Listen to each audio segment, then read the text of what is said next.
in studio, we also have a special guest named Consul Lainer. He's the Consul for Public Affairs at Israel's outpost in New York City. He's one of the key diplomats based here in the U.S.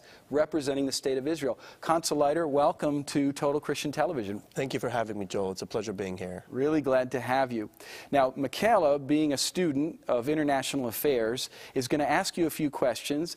We thought it'd be great for Mikaela to have an opportunity to speak directly with you and find out more about Israel and about what's happening. She was there just a few months ago as part of the Israel Experience College Scholarship Program, and we're so excited about her and about her life. She has a bright future.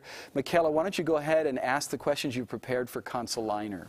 Yeah, Consul, so great to have you here. It's an amazing opportunity to be with you. It's a pleasure to be here with you today.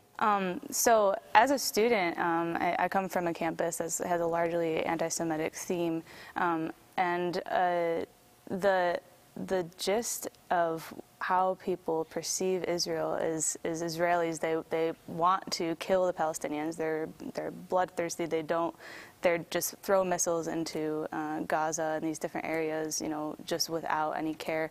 But you guys actually provide a large part of the humanitarian aid going into areas like Gaza. Not only food, water, but electricity, water pipes. And could you just speak a little bit on that and what Israel's motive is in doing that? I mean, you care for the Palestinian people. Of course we do. We care for people in general. Mm-hmm. You know, there are people who are a people's person, and so Israel is a people's nation. It's all about the individual welfare of people and their well-being, not only in Israel, but generally speaking in the world.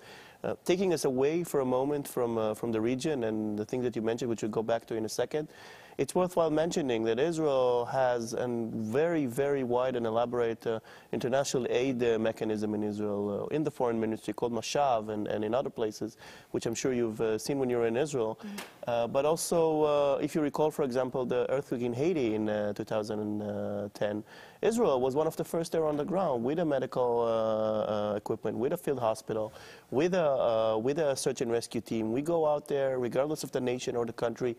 When people are in need, we try and do the best we can to help them out. As the violence erupted in the Middle East again, and as things are happening, there was a search and rescue team of the IDF, very much needed in Israel right now, but they're in Ghana, in West Africa. They were there for a few days, helping out in a collapse of a building there.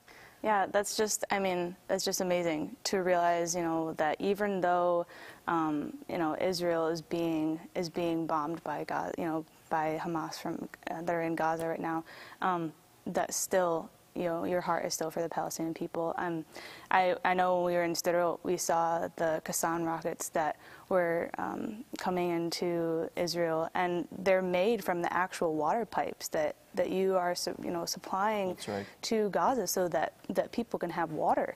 But just the reality that Hamas is really just manipulating that aid to depict you as Israel as the enemy when really you're helping